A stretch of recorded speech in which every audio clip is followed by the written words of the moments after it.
Hi everybody, thanks for joining us again. As you might have noticed, we're not in my kitchen today. This week, Papa Joe and I went camping. You remember Papa Joe? And we went camping and we're enjoying being out here by the fire in the woods. It's so nice. And we wanted to read you a story while we're here. So we're going to read the most appropriate story of all for being in the woods, Frog and Toad. This one is called Frog and Toad Are Friends. And there are 5 different stories in this book, and we're going to read all of them, hopefully within the next few days while we're at the campground. But we're going to start with one right now, and I hope you enjoy it. And I want to give a special shout out and dedicate this story today to a good friend named Anna and her kids, because I happen to know that she loves Frog and Toad. So I hope you all enjoy these stories. The first thing I want to share with you though today is I want to share with you my drink. Do you have a drink? I hope sometimes you get to bring a little drink or snack to our story time. This is my drink, and I'm having hot coffee by the fire, and we got it at a campground that we visited a couple of years ago. And I also wanted to let you know that I brought along some cozy slippers, because I love to wear cozy slippers when I read. Is that true? I do. So I looked up some really interesting information about frogs and toads that I wanted to share with you. Amphibians and frogs are called ectothermic. They are all ectothermic. And what that means is that they cannot produce their own body heat. I'm looking at my notes, so I'm sure to say these things correctly and share with you what I learned correctly. Their body temperature depends on their surroundings. So that's why a lot of times in a little, I want to say cage, a little, what am I looking for? Like a tank that a reptile might be in. Some of my sons used to have those and like those, like little geckos and things like that. They need a heat lamp because they're not able to regulate their own temperature and keep themselves warm. They need an outside source to keep them warm. Like the sun, you might know that like snakes and lizards and things like to lay out on rocks in the sun. And that's why they do that. As the weather gets colder and closer to winter, the temperature drops and they get less active. They get slower in their movements and less active. So winter can be a problem for them because they're not going to get any outside heat source. So they hibernate, and that's going to come up in the book. This is why I wanted to share this with you. Frogs and toads hibernate. Sometimes they'll hibernate in a compost heap or another mammal's burrow or something like that. Where else? Do you know of any other places they might hibernate? Bottom of a lake. Bottom of a lake, bottom of a pond, which I never knew till I started researching this. And I think that's really cool that they can do that. And another thing I learned is that hibernation is really not the most accurate term for what they do, because hibernation means like a long sleep, like mammals might do, like bears or something like that. And what they're doing is not really just a long sleep.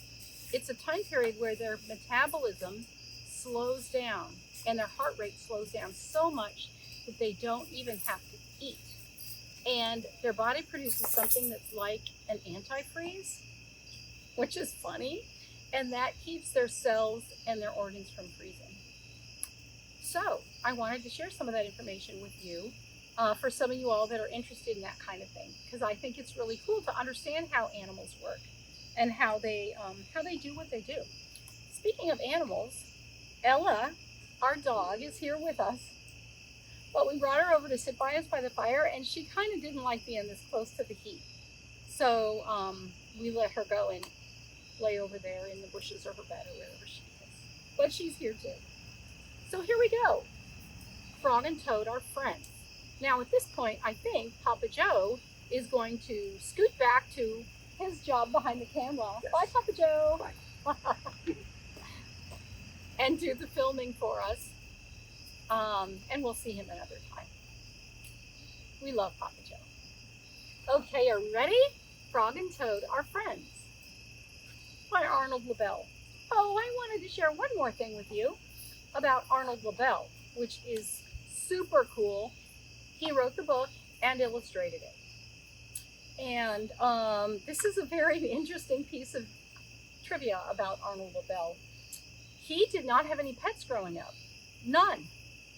And let's see. But it says pets were part of his family life.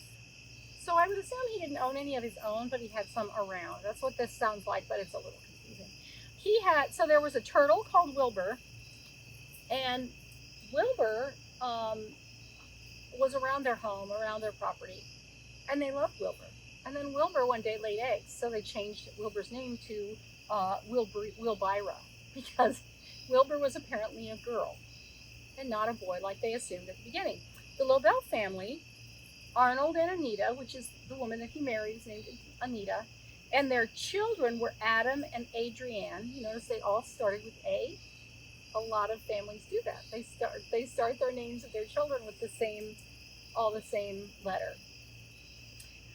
They spent 2 summer vacations in a place called Lake Bomberger in western Vermont. Adam and Adrienne were turned loose to explore the countryside. They just got to go roaming around and explore. Don't know how old they were. They brought back a frog and a couple of toads. And that was the start of the whole idea to write stories about Frog and Toad. So later, when Arnold was older, Arnold Lobel, he remembered that. And remembering how much the whole family enjoyed the frogs and toads, Arnold picked up his ballpoint pen and his notebook and wrote, "Frog ran up the path to Toad's house." And that was the start of the whole series of Frog and Toad. Isn't that cool? I think it's really fun when we can learn about the history of some of these authors. Okay, I think we're finally ready to read Frog and Toad. Oh, friends, you ready? Now the first story is called, let me find it, Spring. Here we go. Frog ran up the path to Toad's house. He knocked on the front door. There was no answer. "Toad, Toad," shouted Frog. "Wake up! It's spring." "Blah," said a voice from inside the house.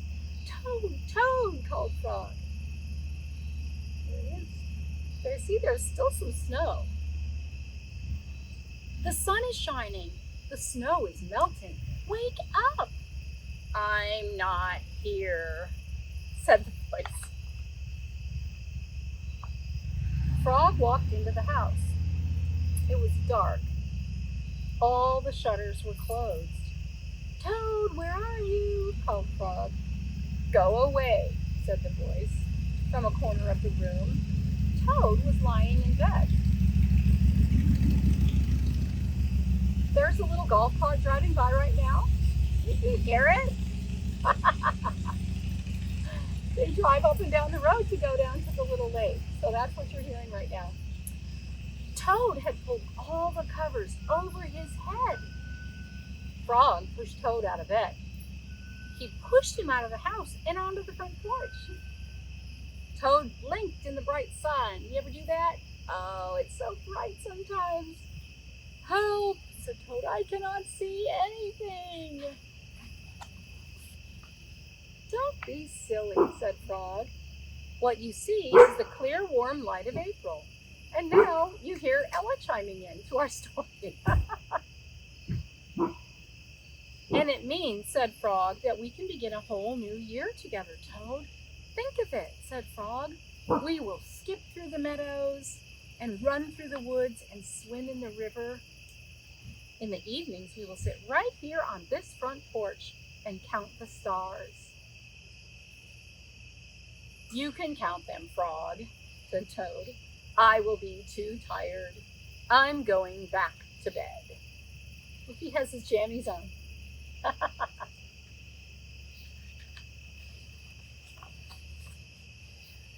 Toad went back into the house. He got into the bed and pulled the covers over his head again.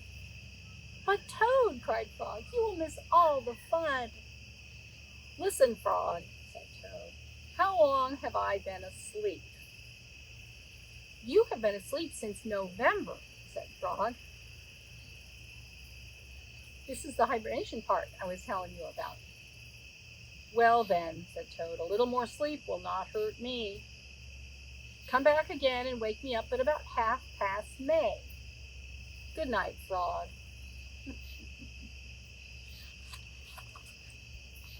But Toad, said Frog, I'll be lonely until then. Toad did not answer. He had fallen asleep. Frog looked at Toad's calendar. The November page was still on top. Frog tore off the November page. He tore off the December page, and the January page, and the February page, and the March page, and he came to the April page. Frog tore off the April page too. Then Frog ran back to Toad's bed. Toad, Toad, wake up, it's May now. What? Said Toad. Can it be May so soon? Yes, said Frog. Look at your calendar. Toad looked at the calendar. The May page was on top.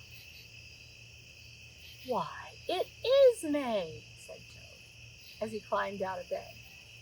Then he and Frog ran outside to see how the world was looking in the spring. Oh, and that's the end of the first story. And that's the story about spring, when Frog got Toad to go outside so they could enjoy time together outside. Listen. Can you hear all the forest noises and the woods noises? I hear frogs. I hear crickets.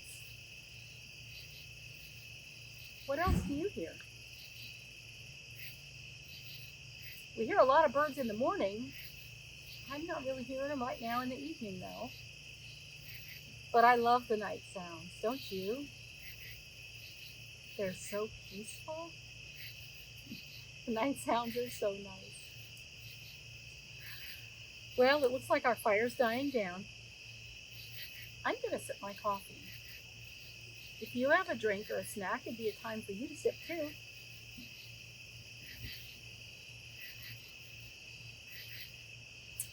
I so enjoyed you visiting us while we were here camping.